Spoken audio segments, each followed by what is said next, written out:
warahmatullahi wabarakatuh. Waalaikumsalam warahmatullahi wabarakatuh. Selamat pagi semuanya. Pagi, Bu. Gimana kabarnya hari ini? Alhamdulillah. Sehat. Biasa. Oke, sebelum belajar dimulai, mari kita berdoa bersama-sama. Untuk ketua kelas, silahkan bisa dipimpin. Di tempat duduk siap gerak. Berdoa, mulai.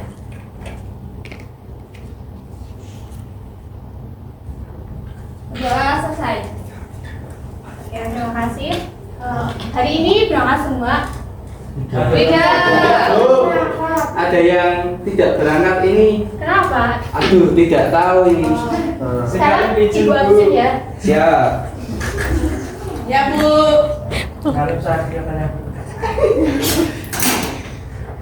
Sakit naon ya, teman? Anissa Julianti, hadir. Renata Malenova, hadir. Ali Fatu Titi Mubaraka. Hai Salisa. Kurniawati. Oke, ini masuk semuanya ya? Tidak. Oh iya. Siapa tadi? Ada Ica sama Ngalim. Oh, Ica sama Alim. Iya. Ini kan juga. Oke, semoga ini yang hari ini tidak bisa hadir, semoga di pertemuan selanjutnya bisa hadir. Amin. Amin. Sekarang Ibu akan mengetes konsentrasi kalian Oke. sebelum kita memulai pembelajaran. Boleh. Jadi nanti ketika Ibu bilang selamat pagi, kalian itu apa? Tepuk tangan ya, satu kali. Ya. Terus semisal nanti Ibu bilang selamat siang, kalian tepuk 2 kali kayak gini. Terus semisal Ibu ya, 2 kali. Iya. Ibunya nggak fokus sih. Semisal Ibu bilang selamat malam, kalian tepuk 3 tangan. Oke. Tepuk tangan. Apa bersebelahan? Iya, tepuk angin. Boleh. Kita coba ya untuk mengetes konsentrasi kalian. Selamat pagi, pagi, siang, siang, pagi, siang, siang, malam. Iya. Konsentrasi kita ulangi satu lagi ya. Siap. Kita ulangi ya. Harus konsentrasi semua. Boleh. Pagi, siang, siang, siang, siang, pagi, siang, siang, malam. Iya. Kayaknya fokus semua. Oke, sudah siap belajar. Ya, tapi belum sarapan. Ya. Mau dong sarapan. Silahkan buka bukunya. Kita mulai pembelajaran pada hari ini. Pada hari ini kita akan belajar mengenai kelompok sosial yang tidak teratur. Ya. Siap itu. Silakan buku sosiologinya saya buka.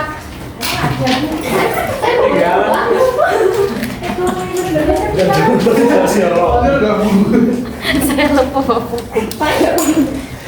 Oke. Untuk materi sosiologi pada hari ini kita akan membahas mengenai kelompok sosial yang tidak teratur. Nah, apa sih kelompok sosial yang tidak teratur itu? Ada yang tahu? Berarti kelompok sosial yang tidak bisa diatur. Ya. Jadi, kelompok sosial yang tidak teratur adalah kelompok sosial yang tidak memiliki struktur organisasi dan tidak mempunyai pengorganisasian yang jelas. Nah, struktur kelompok sosial yang tidak teratur ini dapat digolongkan menjadi 2 bagian. Yang pertama itu ada kerumunan dan ada publik. Nah, apa sih kerumunan itu? Ada yang tahu kerumunan itu apa? Kerumunan orang yang berkumpul. Secara banyak ramai. Ya. Boleh. Kerumunan pasti kalian sering ya mendengar ya yang namanya kerumunan ya. Ya. tidak asing lagi. Nah, jadi kerumunan itu adalah sekumpulan individu yang secara kebetulan pada suatu tempat yang secara bersamaan. Nah, kerumunan ini kan tidak mempunyai organisasi dan tidak mempunyai pengorganisasian yang jelas. Nah, ini ya contoh gambar dari kerumunan. Kerumunan ini terbentuk karena adanya pusat perhatian yang sama. Nah, ukuran utama kerumunan adalah kehadiran orang-orang secara fisik. Nah, kerumunan ini tersebut segera mati setelah orang-orangnya. Jadi kerumunan merupakan suatu kelompok sosial yang bersifat sementara atau temporer. Ini contohnya, contoh dari silakan. Ini nanti.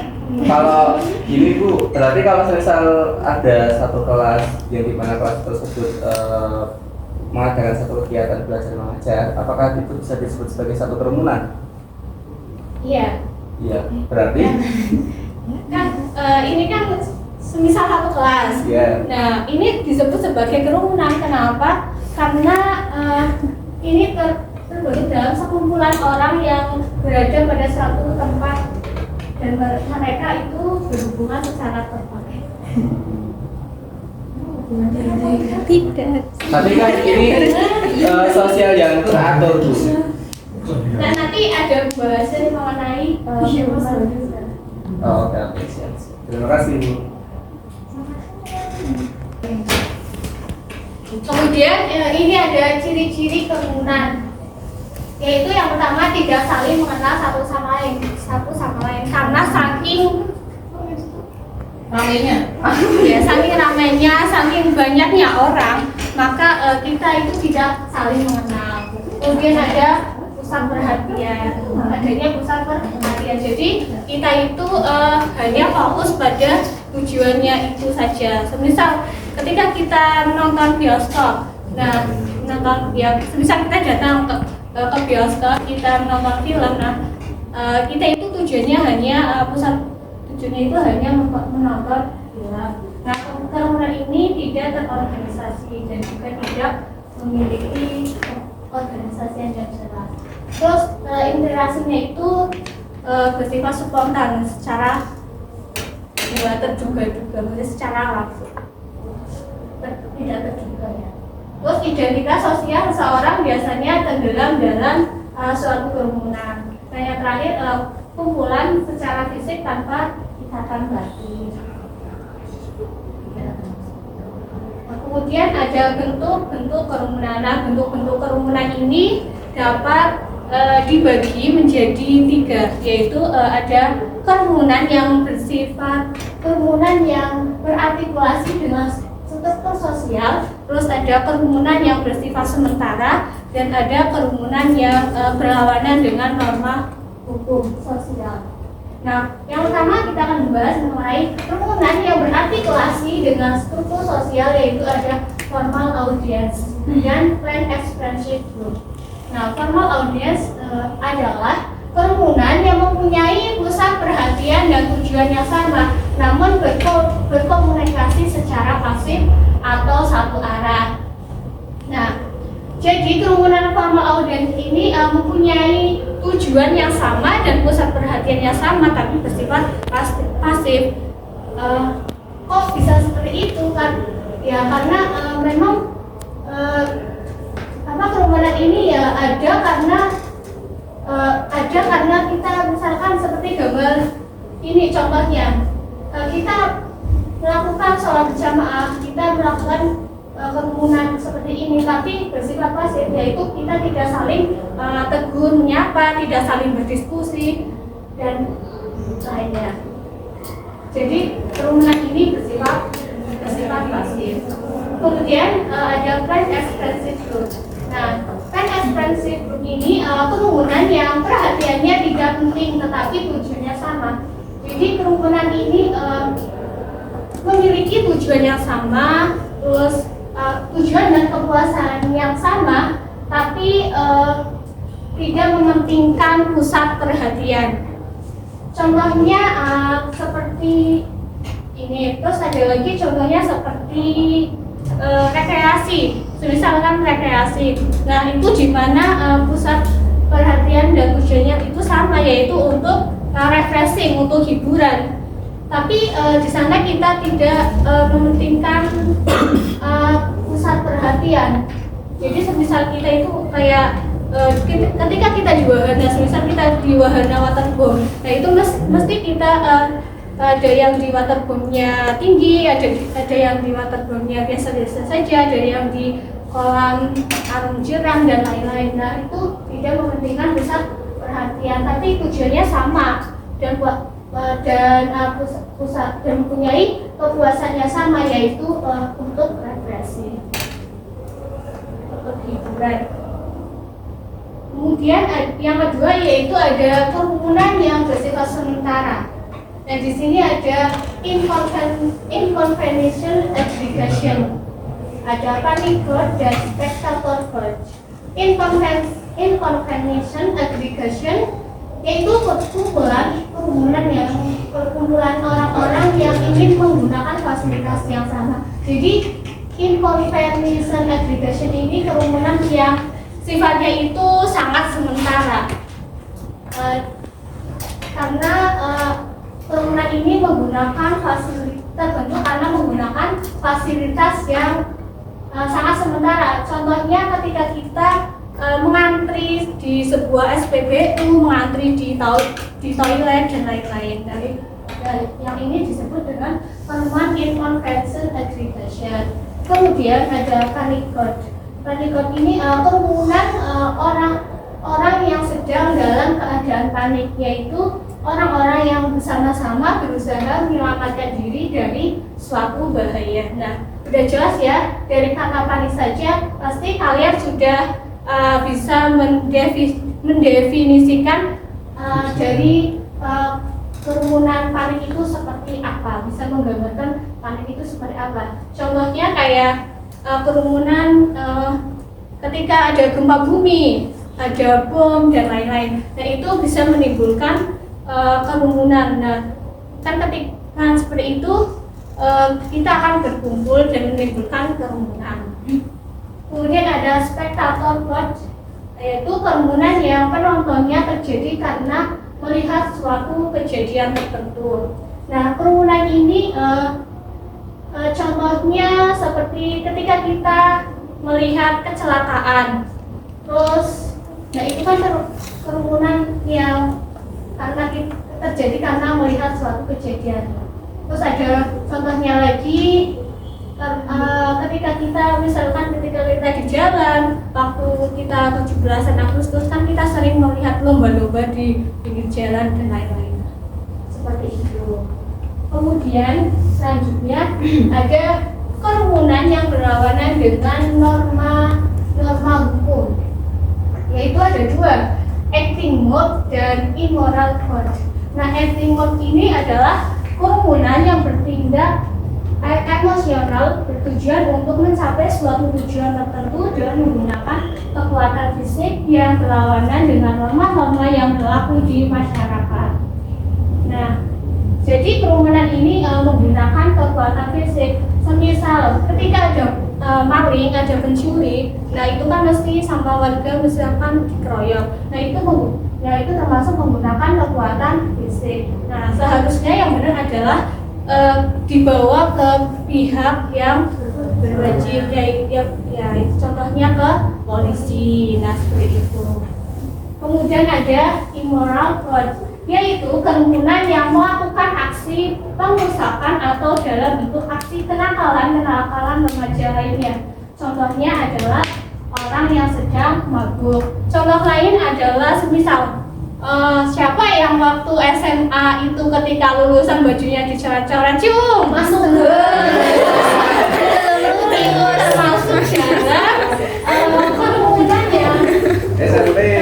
yang immoral code, yaitu kerumunan immoral code yaitu melakukan aksi pengusakan atau dalam bentuk aksi kenakalan remaja gitu.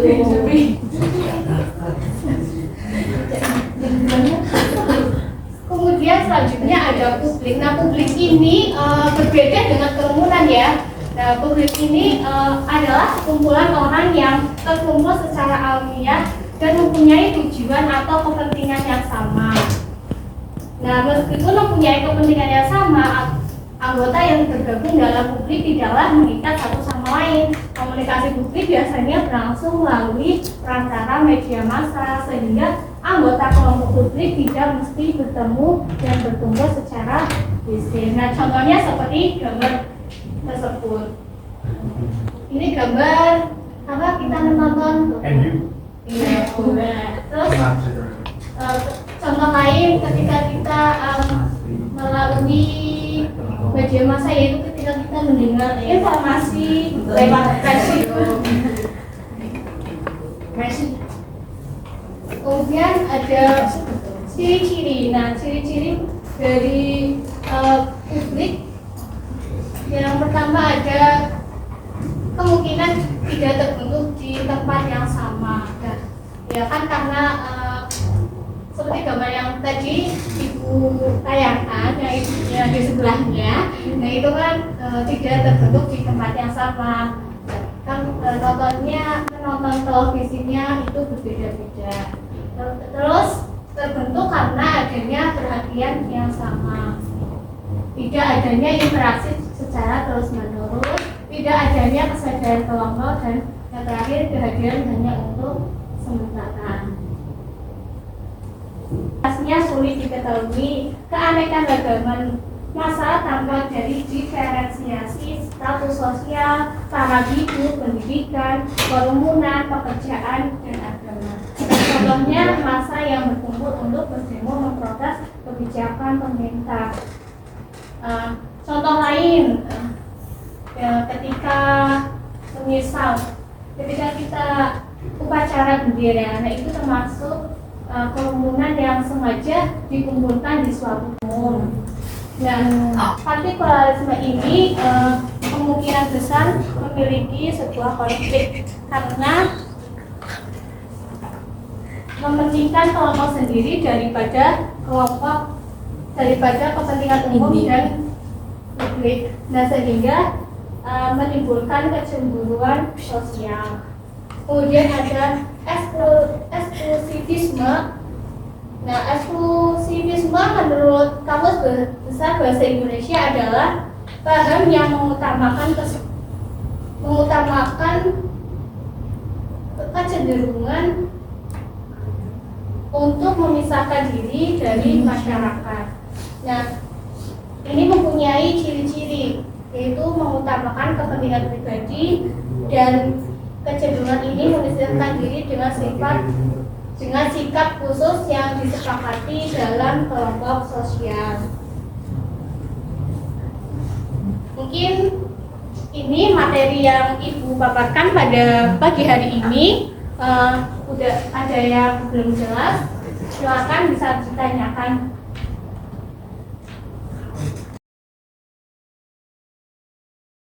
Silakan yang mau bertanya bisa ajukan saja. Saya Bu. Ya, silakan. Tadi kan Ibu sudah menjelaskan tentang kelompok sosial yang tidak teratur. Itu kan tadi sudah dijelaskan ya secara rinci. Nah, yang akan saya tanyakan itu, jika di masa yang akan mendatang masih memungkinkan untuk terjadinya kelompok sosial yang tidak teratur tersebut, lalu bagaimana cara mencegah dan menghindari masalah tersebut? Oke. Jadi untuk mencegah dan menghindari terjadinya kelompok sosial yang pada masa yang akan datang, yaitu kita itu yang pertama harus melakukan pembentukan struktur dan aturan. Nah, kita itu membentuk struktur dan aturan yang jelas untuk untuk mengatur antara interaksi sosial. Nah, itu untuk mencegah terjadinya